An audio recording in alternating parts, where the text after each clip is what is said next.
भाई chapter number 11, chapter number 11 बहुत लोगों के स्कूल में होगा, बहुत लोगों के स्कूल में नहीं है।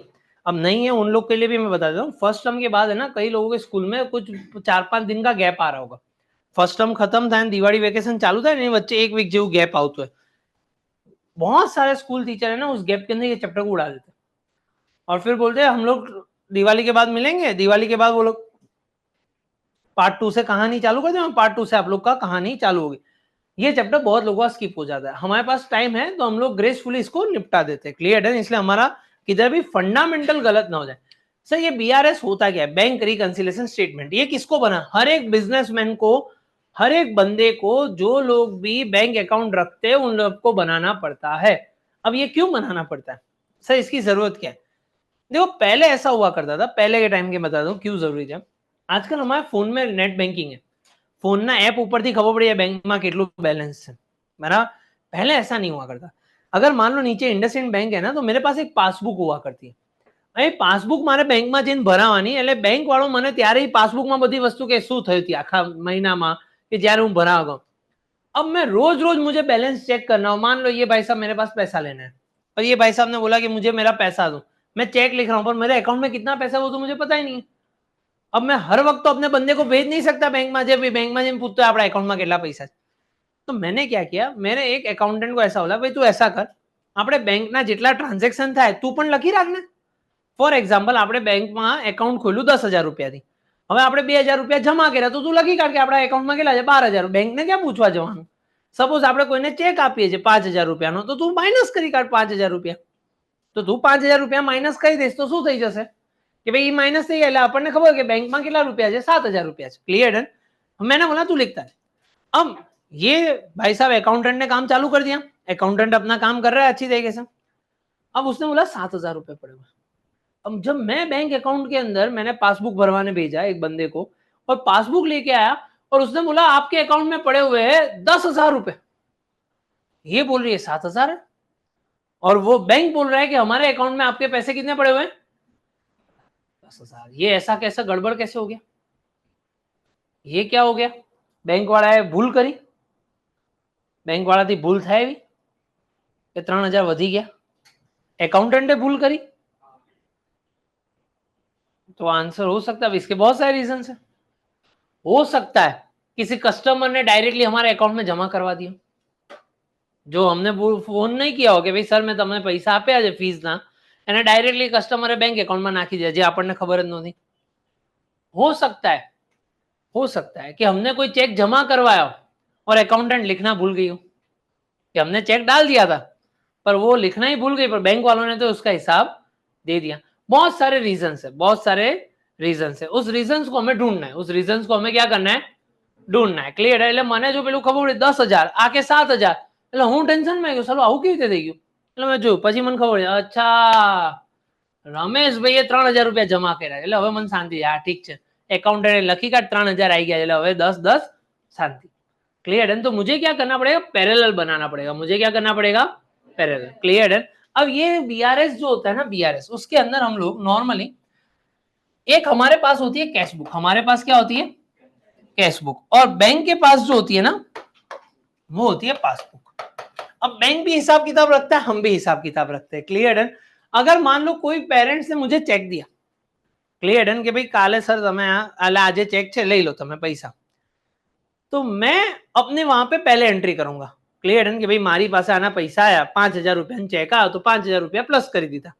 क्लियर? तो मैं कैशबुक में, फिर मैं यहाँ पे किसी को बोलूंगा जा बैंक में डाल के आओ, फिर बैंक के पास चेक आएगा, बैंक चेक देगा 5,000 रुपया जो से पहला बैलेंस हसे तो आपी देसे माराમાં, પછી કોણ એન્ટ્રી કરશે મારા એકાઉન્ટમાં? बैंक वाला एंट्री करશે। क्लियर है? पासबुक में। तो હવે कैशबुक के अंदर दो चीज है, डेबिट साइड और क्रेडिट साइड। डेबिट माने प्लस, क्रेडिट माने माइनस। पैसा आवे तो रिसिप्ट, जाए तो पेमेंट। क्लियर है ना? આપણે આવું બોલતા હતા। ક્લિયર है ना? आवे तो रिसिप्ट, जाए तो पेमेंट।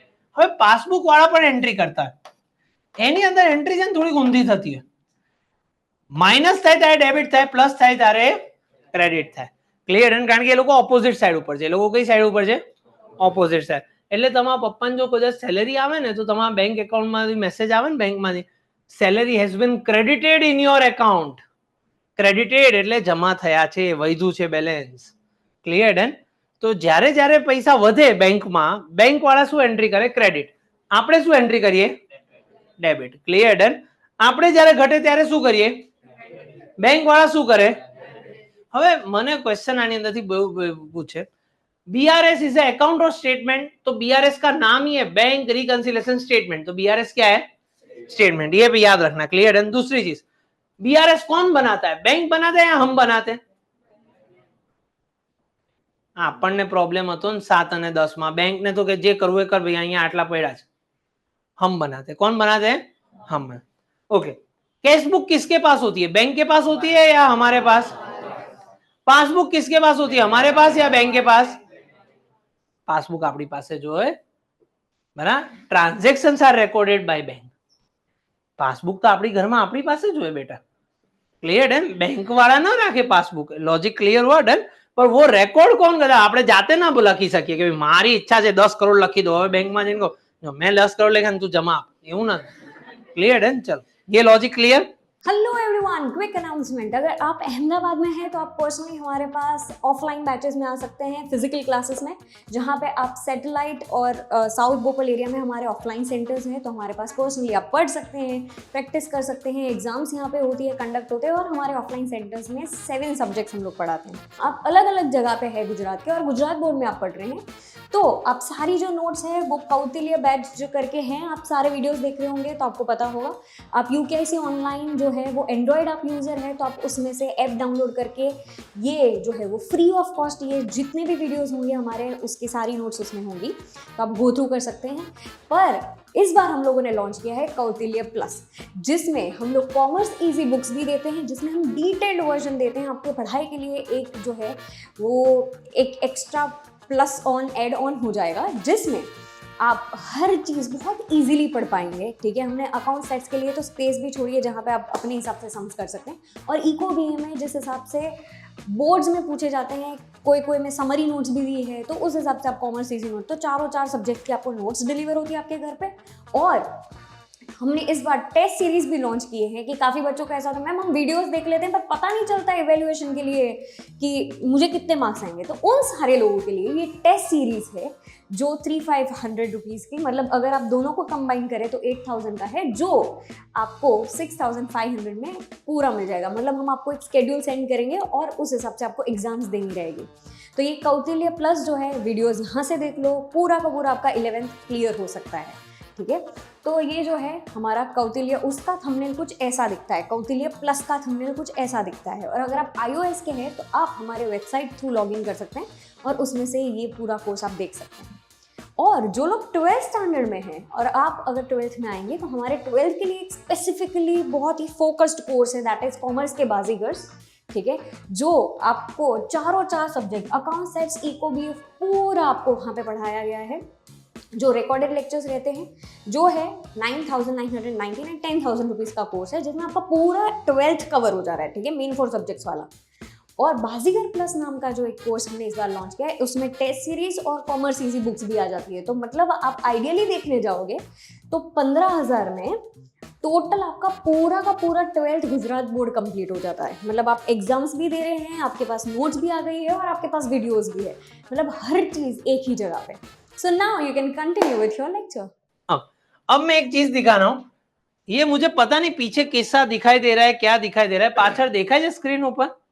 હા, એટલે બહુ નાનું તમારા બુકમાં આપેલું છે, એટલે એની અંદર એટલું બધું મગજમારી ન કરતા, લખવાનું જે ડેબિટ ક્રેડિટ છે ને હું મોટા અક્ષરે લખીશ, એટલે તમને વાંધો ના। सुनना मैं, अब कुछ चीजें यहाँ पे मैं लिख रहा हूँ, वो खाली याद रखना।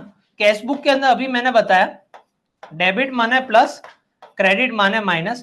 पासबुक के अंदर डेबिट यानी माइनस, क्रेडिट माने प्लस। क्लियर है? Okay. Bank balance as per cash book, bank balance as per cash book प्रमाणे प्लस साइड, बैंक बैलेंस એટલે પ્લસ માં રૂપિયા પડ્યા તો કઈ થાય? ડેબિટ। તો અહીંયા લખવાનું ડેબિટ।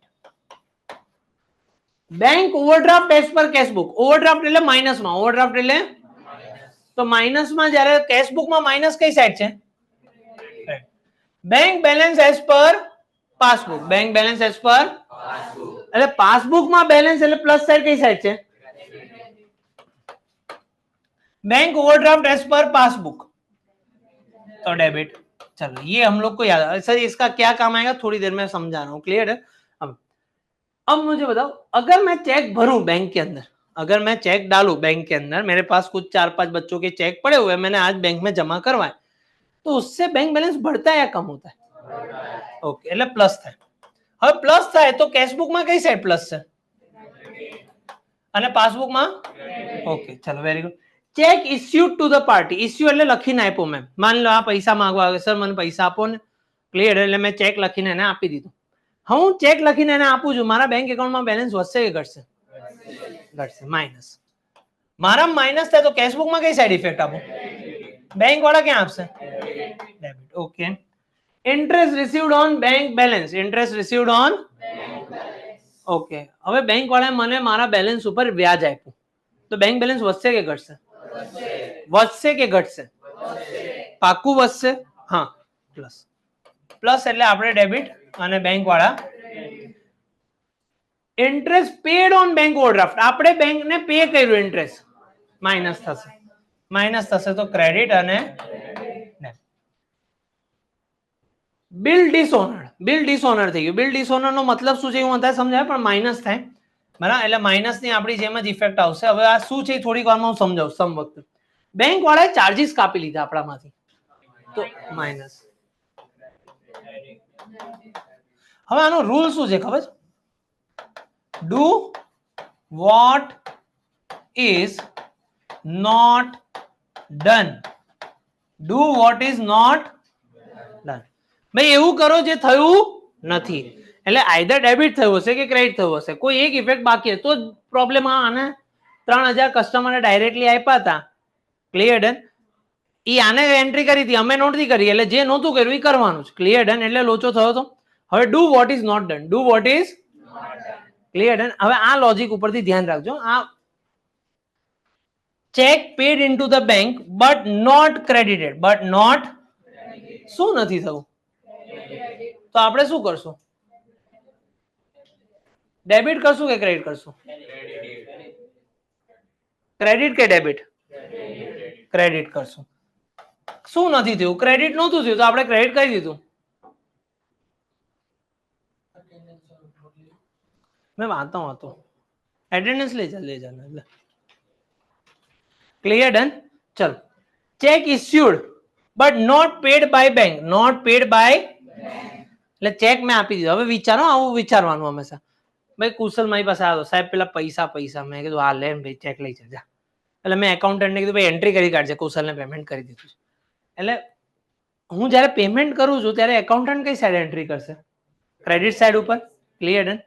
હવે આ ક્રેડિટ સાઈડ નું, પણ બેંકમાં એને ચેક નાખ્યો ને એના પપ્પા નીચે ઉતરતો ને એના પપ્પાને ફોન આવે કે બેટા કઈ જગ્યાએ, તો કે આવું જ છું. ચલ બેટા આજે આપણે ડાયરેક્ટ ગોવા જ જવાનું, તું આવી જા. એટલે ખિસ્સામાં ચેક લઈને જતો રહ્યો ગોવા, तो उसने बैंक में डाला ही नहीं, बैंक में डाला नहीं तो मेरे अकाउंट से पैसा कटा, पर मैंने तो क्रेडिट कर लिया था, क्रेडिट हो चुका था, क्या करना बाकी था? डेबिट, तो डेबिट करेंगे. चलो, इंटरेस्ट क्रेडिटेड, इंटरेस्ट क्रेडिट हो चुका है, क्या करना बाकी है? डेबिट.